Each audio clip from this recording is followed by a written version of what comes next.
नमस्कार, मैं शिवानी, आप देख रहे हैं सत्ता एक्सप्रेस न्यूज। आई नजर डालते हैं उत्तर प्रदेश से जुड़ी इस खास खबर पर। गाजियाबाद के वसुंधरा क्षेत्र में प्राकृतिक फाउंडेशन द्वारा पर्यावरण को शुद्ध एवं बेहतर बनाने के लिए पौधशाला का किया गया निर्माण। संस्था के अध्यक्ष प्राकृतिक रूपा भाई दुर्गा प्रसाद पांडे ने बताया कि यह पौधशाला की जो शुरुआत की गई है, यह सेवा आम जनता के लिए एकदम निःशुल्क है। हमारा सिर्फ उद्देश्य ये है कि 1 लाख बेलपत्थर के पौधे गाजियाबाद एवं नोएडा के लोगों को निःशुल्क देने का अभियान शुरू चलाया गया है।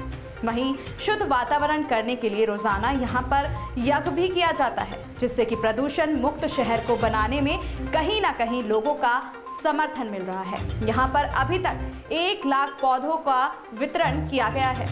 इस वक्त मौजूद है हम गाजियाबाद के इंदिरापुरम क्षेत्र में और प्राकृतिक को लेकर यहाँ पर आज हम बात करने वाले हैं। हमारे साथ हैं प्राकृतिक रूपा भाई जिन्होंने लक्ष्य लिया है 365 दिन में 1 लाख पौधे दिल्ली एनसीआर में लगाने के लिए। आइए बात करते हैं। जी बहुत बहुत स्वागत है आपका चैनल। मैं दुर्गा प्रसाद पांडे, प्रकृति रूपा भाई, दिल्ली, गाजियाबाद और नोएडा 365 दिनों का हमारा लक्ष्य है कि 365 दिन शिव में भारत मिशन के तहत हम लोग ओम नमः शिवाय जपेंगे और इस प्रकृति पौधशाला में हम जहाँ बैठे हुए हैं, इसके माध्यम से 1 लाख बेलपत्र के पौधे दिल्ली एनसीआर में हम लोग लगाएंगे। इस आशय के साथ, इस संकल्प के साथ हम लोग काम कर रहे हैं। 50 दिन पूरे हो गए हैं। 50 दिन में अभी हमने 3000 बेलपत्र के पौधे गाजियाबाद और नोएडा परिक्षेत्र में बांटे हैं। एक नर्सरी का आपने निर्माण किया था, नर्सरी को लेकर इसमें आप क्या कहना चाहेंगे? क्या आगे इन समय में, आने वाले समय में नर्सरी को लेकर कितना उद्धार करेंगे? नर्सरी शब्द जो है, जिसको हम हिंदी में पौधशाला कह लेते हैं, तो पौधशाला का मतलब ये है कि किसी भी काम को करने के लिए अगर उसका मेन स्रोत जो होता है वो अगर हमारे पास है, एक पौधा हम खरीदते हैं बाज़ार से तो वो 100 रुपये में मिलता है और उसको हम अपने तैयार करते हैं तो 10-12 रुपये में तैयार हो जाता है। तो सबसे बड़ा काम है जी कि हम उसको करें जिसमें धन कम खर्च। इसलिए हम लोगों ने नर्सरी की व्यवस्था की है और आगे भी नर्सरी के माध्यम से ही, क्योंकि हम इतने धन की व्यवस्था नहीं कर पाएंगे कि जिस लक्ष्य को पाने के लिए हमको बहुत ज़्यादा ज़रूरत पड़े पैसे की, हमको कम से कम पैसों में और अपना काम पूरा करना है, अपना लक्ष्य पूरा करना है। जैसे हम आज इसी नर्सरी में, आपकी इसी नर्सरी मौजूद है, मैं भी काफ़ी देख रहा हूँ, अच्छी आपने बेहतर एक नर्सरी यहाँ पर बनाई है। इसको जब यहाँ पौधे जो वितरण करते हैं, इसमें कुछ चार्ज भी आपने रखा हुआ है? नहीं, हमारा एक्चुअल में यहाँ पे हमने कोई पौधे बेचने का काम नहीं किया है। हमारा काम है यहाँ से पौधों को लोगों को सहयोग के रूप में देना। प्रकृति के रक्षार्थ, पर्यावरण के रक्षार्थ हम पौधों को देते हैं। अब उसमें स्थिति ये आती है कि आखिर हम भी कोई धन कुबेर नहीं है, सबका सहयोग होगा, सरकार का कोई सहयोग नहीं है, तो आम जनता के सहयोग से ये नर्सरी संचालित होती है। लोग सहयोग करते हैं। अब लोगों की सहयोग राशि की स्थिति ये है कि हमारी सहयोग राशि 1 रुपये की है। हम लोगों से यही कहते हैं कि भैया आप पौधा एक ले जा रहे हैं तो आप 1 रुपया हमको ज़रूर दे दें, और उस माध्यम से कोई 10 रुपया दे जाता है, कोई 100 रुपया दे जाता है। उस माध्यम से ये नर्सरी संचालित हो रही है। कुछ पौधे ऐसे कहाँ से पौधे आ रहे हैं और कैसे आप इसका निर्माण और कैसे वितरण कर रहे हैं, थोड़ा संक्षेप में बताइए दर्शकों को। मेरा पौधे आने का क्या है, पौधे आने के लिए पहले हम कुछ पौधे परचेज किए थे, लेकिन अब हम लोग कोई पौधे परचेज नहीं करते हैं, हम खुद तैयार करते हैं। बीज मंगाते हैं, बीज बो करके फिर मिट्टी और खाद दे करके और हम पौधे खुद तैयार करते हैं। फिर आप उनका वितरण करते हैं? फिर उसको भी हम लोग बांटते हैं लोगों को। तो अभी आप पूर्व में कहाँ आपने पौधे वितरण किए, कहाँ लगा दिए हैं जो, और कहाँ आप लगाने वाले आने? मेरा मानना ये है कि हम सबसे ज़्यादा विश्वास करते हैं पौधे बांट देने में। अच्छा। और पौधे बांट देने का मतलब कि ऐसा नहीं कि फ़ोटो खिंचवाने के लिए कुछ लोग काम करते हैं। बिल्कुल बिल्कुल। कि 100 पौधे ले गए, 200 पौधे ले गए, कुल पानी देने की व्यवस्था नहीं हुई। हम लोगों को सीमित पौधा देते हैं। उनसे कहते हैं कि देखिए हमारा जो ये बेलपत्र का पौधा है या पीपल का पौधा है, नीम का पौधा है, पौधा हम आपको दे रहे हैं, लेकिन इसकी जीवन की रखवाली आपको करनी है। हम पौधे अपने अकेले लगाने के दम पर विश्वास नहीं करते हैं। हमने कई जगह पौधे लगाए, लेकिन दुर्भाग्य ये होता है कि ज़्यादा पौधे लगा देते हैं तो पौधे सूख जाते हैं, हम उसकी व्यवस्था नहीं दे पाते हैं। इसलिए हम ज़्यादा से ज़्यादा हाथों को कम से कम पौधा दे करके संख्या बढ़ाते हैं, लेकिन ये नहीं एक आदमी को हमने 100 दे दिया, 1000 दे दिया, 2000 दे दिया, नहीं। ये महाराज जी, जैसे आपने पौधशाला यहाँ पर खोल रखी है, इसमें कितने प्रकार के पौधे आप वितरण करते हैं कि और कौन कौन से पौधे हैं? देखिए, पौधे वितरण करने में तो बहुत सारे पौधे हैं, जैसे जो भी बीज हमको मिल जाता है उसी को बना देते हैं। जैसे पिछले साल हम लोगों ने यहीं बैठ करके जामुन खाए, 2-4 किलो जामुन आया था अच्छी क्वालिटी का, और जो बीज बना, जो बीज उसका निकला, उसको हमने पॉलिथीन में डाल करके, और इस साल वो तैयार है, बहुत अच्छे पौधे हो गए जामुन के जी। आम की गुठली होती है, अच्छी क्वालिटी की गुठली लाते हैं, आम को खा लेते हैं, जो बचता है तो गुठली डाल दिए जी। कटहल है, कटहल लाते हैं, उसको खा लिए, और खाने के बाद जो उसके बीज बना उसको ला के डाल देते हैं, तो कटहल का तैयार हो जाता है। महुआ है, महुआ की व्यवस्था आज की तारीख में महुआ दिल्ली एनसीआर के लिए एक ऐतिहासिक पौधा हो गया है, कहीं देखने को भी नहीं मिलता है।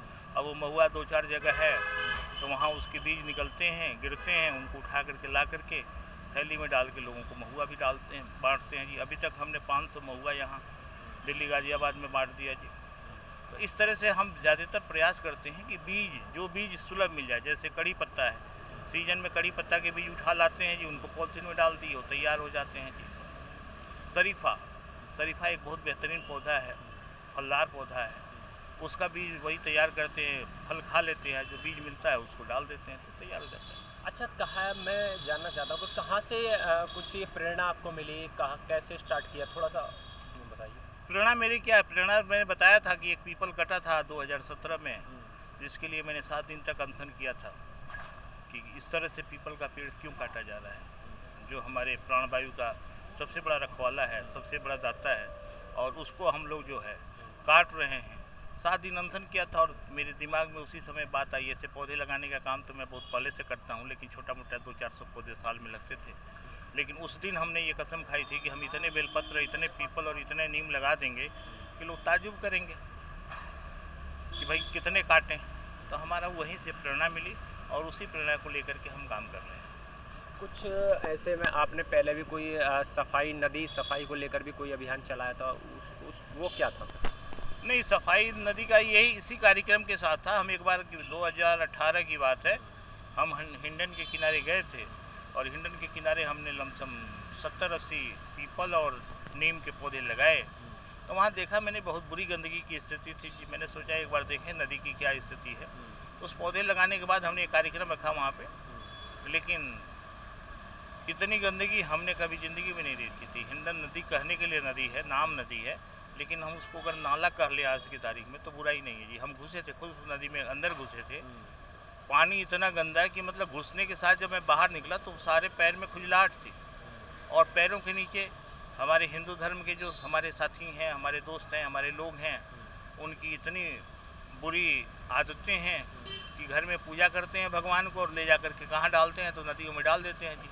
हमने बहुत सारी मूर्तियाँ निकाली, कभी शंकर जी निकल रहे हैं, तो कहीं गणेश जी निकल रहे हैं, तो कहीं लक्ष्मी जी निकल रही हैं। तो हमने एक बार अपील किया था इस बात को लेकर के कि कदापि ये गलती न करें, क्योंकि नदी है, नदी की धारा खत्म हो चुकी है, वो बूढ़ी हो गई है, वो मृतप्राय है, और मृतप्राय पर अगर हम ज़्यादा वजन डालेंगे तो वो नाला क्या, वो एक दिन पहाड़ बन जाएगा जी। वही स्थिति हो रही है। नगर निगम, शासन प्रशासन कुछ एक्शन लिया उसमें? एक्शन थोड़ा बहुत होता है, लेकिन वो कुछ मतलब नहीं है। हमने एक बात बताई थी, प्रशासन को अवगत कराया था कि आप सबसे पहले इसमें जलकुंभी को रोक दें। नदी कोई बहुत बड़ी नहीं है, सहारनपुर से चली हुई नदी है, तो इसको हमने प्रशासन से कहा था कि आप सबसे पहले इसमें जलकुंभी को रोकिए। जलकुंभी रुक जाएगी तो थोड़ी सफाई रहेगी, सूरज का प्रकाश पानी के ऊपर पड़ेगा, कुछ होगा। लेकिन कहीं तो अब आने वाले समय में दोबारा इसी पे आता हूँ, आपका जो ये पौधा लगाने का जो कार्यक्रम है, इसी में मैं आगे आता हूँ। तो अब आने वाले समय में आप कहाँ पौधे लगाएंगे? अब आगे की रणनीति क्या रहेगी? मेरा पूरा गाजियाबाद परिक्षेत्र है जी, सबको पौधे देने हैं, जगह जगह लोगों को पहुंचाना है। जितने पार्क हैं, सबसे ज़्यादा हम फोकस करें कि हमारे जितने भी पार्क हैं, सारे पार्कों में 2-4-5 बेलपत्र के पौधे जरूर लगे। वो नोएडा का क्षेत्र हो या गाजियाबाद का क्षेत्र हो, सबसे पहले यही हमारा 365 दिन का लक्ष्य है।